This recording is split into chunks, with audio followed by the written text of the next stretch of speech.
Welcome back to another Roblox Studio tutorial. In this video, I'm going to show you how you can make a command system that works in the chat. To start off, we're going to make a teleportation command so the players can type /TP and then the name of the location that you have set up. So I set up a red location, a green location, and a blue location. So if I do /TP and then red, I go to the red location. I can do the green one as well, so /TP and then green, and I go there. And finally, for the blue one, I can do /TP and blue. Obviously, you don't have to use the same names, but you can use this to set up different teleport locations in your game. So let's go ahead and dive in and see how we can do this in Roblox Studio.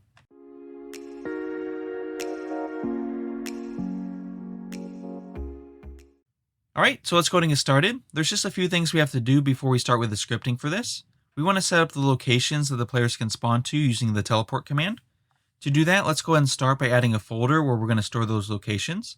So go ahead and find the workspace, click on the plus sign, and then click on folder. Go ahead and rename that folder to TP and locations, just like I have here. The name is not critical, but if you do change it, you have to make sure you change it in the script as well. Okay, so after you have the folder, go ahead and add a couple parts into the game that you're going to use as those locations. Once you have the part in the game, you just want to drag it inside of the folder. The name of the part should match what you want the player to type as the TP command. So if I want to use this as one of my locations and I want the player to type /TP red, then I want to make sure that part is named the same thing. And I'm just using lowercase to make it easier for the player so they don't have to type an uppercase letter. So go ahead and add a couple of those parts into the game. You can move them wherever you want to. Just make sure you add them to your teleport locations folder and give them a name that matches what you want them to type for the command. If you don't want these parts to be visible, you can change their transparency. So if you click on the part, and then in the properties menu, you're just going to look for transparency. To make it invisible, you're just going to change it from 0 to 1. And when you do that, it's not going to be visible for the players anymore. Okay, so once you have that all set up, we can start with the scripting. We're going to be creating a script inside a server script service. So go ahead and click on the plus sign and then add a script. The first thing we're going to do is add a variable for a command. So we're going to say local and then TP. And I'm just going to shorten it to CMD for command. And that's going to be equal to, I'm going to put quotation marks, /TP, and then a space. So this is going to be the first part of the command. And then I'm going to look to see what they put after that. Just to keep things simple, we're going to allow all players in the game to use this command. So what I want to do is say game.players.playerAdded, connect, and then function. So this is going to get triggered whenever a new player joins the game. I want to make sure I capture which player joined the game, so I'm just going to store that inside of this variable here. The next thing I want to check is to see if a player chatted using the chat system. So I'm going to say player.chatted,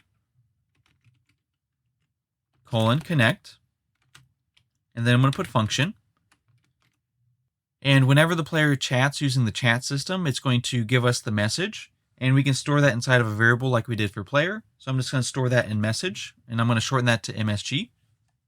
Once we see that the player has put something in chat, we need to check to see what it is and to see if it matches our command. We're going to do that by saying if message MSG, and then we're going to put colon and the word sub, and then we're going to put parentheses. So what this is going to do, it's going to allow us to check a part of the message. And we just want to check the first part of it to see if it's equal to /TP. And then after that, we're going to try to get the rest of the message. So whatever's after TP. Okay, so the part of the message that we want to get is going to be starting with the first letter. And then we want to go the same number of characters that's stored in our TP command variable. So that's going to be 1, 2, 3, and 4. I don't want to type 4 just in case I want to change this letter. So I'm going to use the TP command variable instead. So I'm just going to put TP command.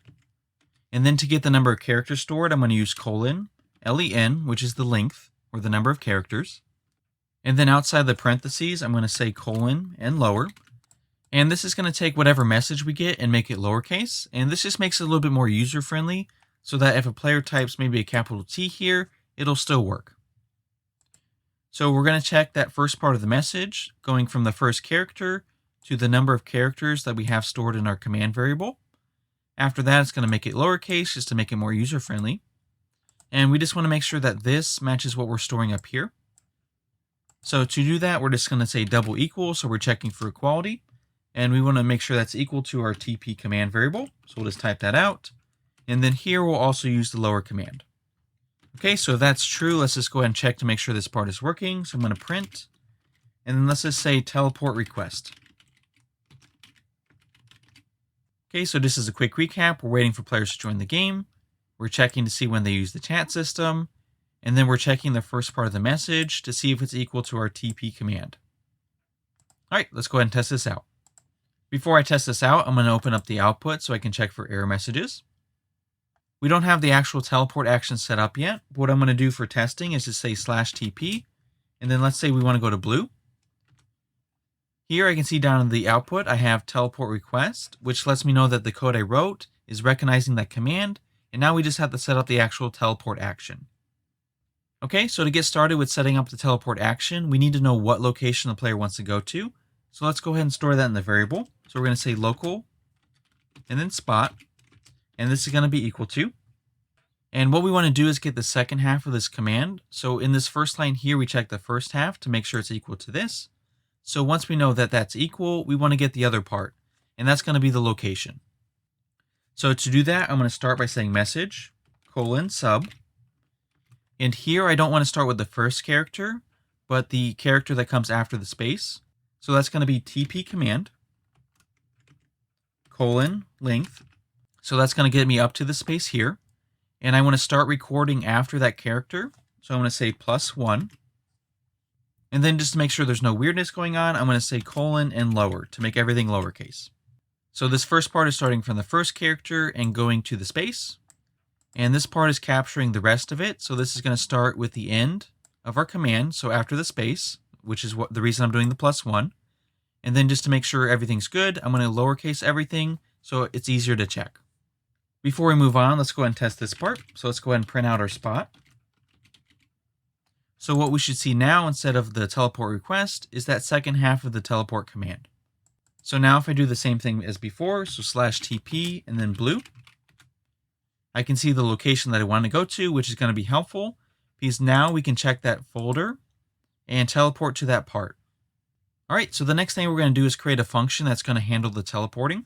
So let's go ahead and say local function. The name of this function can just be teleport. We're going to pass a couple things to this function. We need to know what player to teleport and also the spot to teleport them to. And the first thing we're going to do inside this function is just to check to make sure that the spot they want to go to is a valid location. So let's say local location, and this is going to be equal to game.workspace. We're going to check inside of our teleport locations folder. So if you did end up changing the name of that folder, this is where you need to change it in the script. And then what we're going to be checking for inside this folder is the spot that they want to go to. So that's what we're capturing right here. We're going to say if location, then. So if it's able to find that location inside the folder, then this is going to be the object. If it's not able to find it, it's going to be null, and this will be false. So it won't do what we're going to type next. Okay, so if we do find that location, then we want to say player.character.humanoid root part .cframe. And here it's important that the C is capital and also the F. We're going to set that equal to cframe.new. Inside the parentheses will be the location we want to teleport them to. So that's going to be location.position. And then we're just going to make a small correction to this to teleport them up a little bit so they don't get stuck inside the block. And we're going to store that offset in a variable. So up top here, we'll just say local offset. And that's going to be equal to vector3.new. Here we're going to say 0, 3. That'll be the upwards adjustment. And then we'll put 0. So this is just a small correction to teleport them a little bit above the part so they don't spawn inside of it and get stuck. So we're going to take our location's position and add that small offset. So we'll say plus offset. And the final thing we have to do is specify when to run this function. And that's whenever we get a match for our TP command. So we're going to do that right down here. So we're going to run this function by saying teleport. And then we want to pass it the player and also the spot that we want to go. And before we test this out, I'm actually going to make one small change. For this part here, I'm going to use find first child instead. This way we're checking for it rather than just assuming it's there. So inside of parentheses, I'm going to put spot. All right, so let's go ahead and test this out and see if it's working. Let's go ahead and start by teleporting to this blue part. So I'm going to do /TP and then blue. And we can see I teleported to the blue part. Let's go ahead and try teleporting to a part that's not inside of my folder. So I'm going to do /TP and maybe let's say orange. If I do that, nothing's going to happen because I don't have that set up in my folder. I can do red though, because that is inside my folder. So if I do /TP and then red, and you can see typing errors don't work. So let's actually spell red correctly. And there we go. And as soon as I do that with the correct spelling, it goes to the red location. All right, so that's going to be it for this video. This was just a simple example of how you can see what players are typing in the chat and use that to set up a simple teleport command. All right, I hope you enjoyed and stay tuned for the next one.